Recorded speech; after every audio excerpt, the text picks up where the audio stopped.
Kıymetli dostlar, herkese selamlar. Yeni bir videoyla karşınızdayız. Bugün sizlere Trondheim şehrinde bir tane metrobüs ile yolculuğu göstereceğim. Şimdi birlikte yola çıkıyoruz. Evet, tabii ki kapı otomatik. Tamam. Bu otobüslerin uzunluğu 24 metre civarında. Dolayısıyla Norveç'te, Trondheim'da bol miktarda kullanılıyor. Biz tabii ki şoför mahallinden yolculuğumuzu yapacağız. Onun için şimdi şoför mahalline doğru devam ediyoruz. Evet kıymetli dostlar, seferimiz başladı. Trondheim şehrinde bir metrobüsün şoför mahallindeyiz. Kimsenin yüzünü göstermeden, yolcuların rahatsız etmeden, şoför beyi meşgul etmeden videomuzu çekeceğiz. Sizlere Norveç'te şoför olmanın, ulaşım sektöründe çalışmanın genel olarak zorluklarını, kolaylıklarını, otobüslerle ilgili bilgi vereceğim. Hava durumu, kışın nasıl oluyor, yazın nasıl oluyor ve benzeri birçok konuda sizlere bilgi vermeye çalışacağım. Hem yolculuğumuzu yapacağız, hem güzel manzaralar izleyeceğiz, hem de Norveç'in ulaşım sektörüyle ilgili sizlere bilgi paylaşmış olacağım. Şimdi yolculuğumuz başladı. Dolayısıyla ilk durakta şeyimizi aldık, yolcularımızı aldık. Şimdi yola başlamış olduk.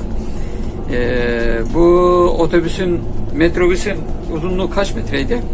24 metre. 24 metre. Peki yaz dönemiyle kış dönemi arasında sürüş teknikleri anlamında, sürüş zorlukları anlamında ne gibi farklar oluyor? Evet. Şimdi otobüsün abi radaryal dedikleri bir sistemi var. Kışın kayma anında 2-3 diye onun şeyi var. Onu aldığın zaman kaymayı, yani daha doğrusu otobüsü ağırlaştırıyorsun. Ağır gidiyor. Kaymayı önlüyorsun. Bu da metrobüs. Metrobüs uzun olduğu için tabii biraz da ekstra dikkat istiyor. Özellikle Rundkjøriklere ne diyorduk Türkçe'de ya? Yuvarlaklardan dönüşte. Kavşaklardan. Kavşaklardan, evet. Döner kavşaklardan. Dönüşte daha ekstra bir dikkat etmen gerekiyor çünkü arka tarafı kaydedilen an o kayar gider. Eğer kontrolsüz sürersen. Yazın sürüşü daha konforlu, daha şey. Yani sıradan bir sürüş yapabilirsin. Peki otobüs şoförü olmak için ayrı bir eğitim mi gerekiyor? Otobüs şoförü olmak için tabii ki ayrı bir eğitim gerekiyor. Metrobüs için de ayrı var mı peki metrobüs için? Yani burada bizim otobüs sürecek ve C ehliyetini alan herkes kullanabilir. Ama seni bunu kullanmadan önce sana bir tanıtım ve bir sürüş yaptırıyorlar. Senin sürüp sürmediğini kontrol ediyorlar. Bu da yaklaşık 2 saat falan sürüyor. Duruma göre, oradaki eğitmenin durumuna göre. Onun haricinde normal senin ehliyetinden kullanabilirsin. Problem yok ama öyle hemen sana vermiyorlar. İlk önce seni bir deniyorlar, kontrol ediyorlar. İşte bu normalden daha çok düğmeleri var, normalden daha çok fonksiyonları var. Onları gösteriyorlar. Normal otobüsten daha farklı. Mesela şimdi kameraları çek. Şimdi sinyal verdim, sağ tarafı komple açtı bana. Her tarafı görebiliyorum. Geniş alanı daha rahat. Dolayısıyla bunları tanıtıp senin de, çünkü şeyi hem uzun hem yüksek diğer otobüslere göre. Buna uyum sağladığını şey yapınca sana sertifika veriyor. Yani sürebilme sertifikası veriyorlar. Ondan sonra sürüyorsun. Eğitmen süremezsin derse sonradan 6 ay sonra başka bir eğitmenden deneyebilirsin.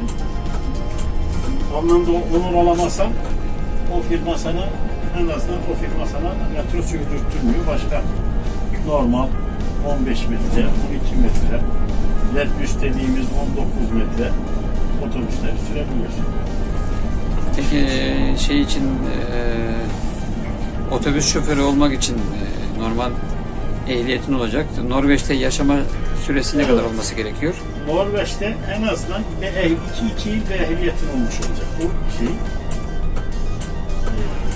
Yani Norveç'te 10 sene de yaşasan 2 yıl önceden B sınıf ehliyetin yoksa başlayamıyorsun.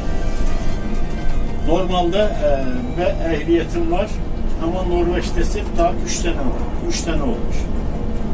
Önceden 5 seneydi, bunu şu an 4 seneye düşürdüler. Yani 4 sene Norveç'te oturmadan süremiyorsun. Otobüs süremiyorsun. Bu 2 yıl önceden de bir ehliyetin olmak şartıyla. Aynı zamanda herhalde dil de gerekiyor değil mi? Dil eğitimi de gerekiyor. Tabii bunlar hep aşama şeyi var. Yani dilin yoksa, çünkü olaya sıfırdan başlıyorsun. Sıfırdan ehliyet alıyorsun. Yani ilk defa ehliyet alıyormuşsun gibi. Ve bunların aşamaları var. Bir sınav da değil, 3 tane sınavı var. Bunun bir tanesi ilk önce teori dediğimiz işte trafik kuralları, 45 tane soru çıkıyor. 6 tane yanlış yapma hakkına sahipsin. Ondan sonra da okşolik dedikleri sürüş testini geçmek zorundasın. Sürüş testini geçtikten sonra da sana dedikleri, bunların bizim SRC karşılık olabilir. SRC dedikleri şeyi, eğitimin onun da 50 tane şeyi var, sorusu var. O 50 tane sorudan onda da 6 tane yanlış yapma gibi aklına sahipsin. Bunları geçtikten sonra sana başvuru yapıyorsun.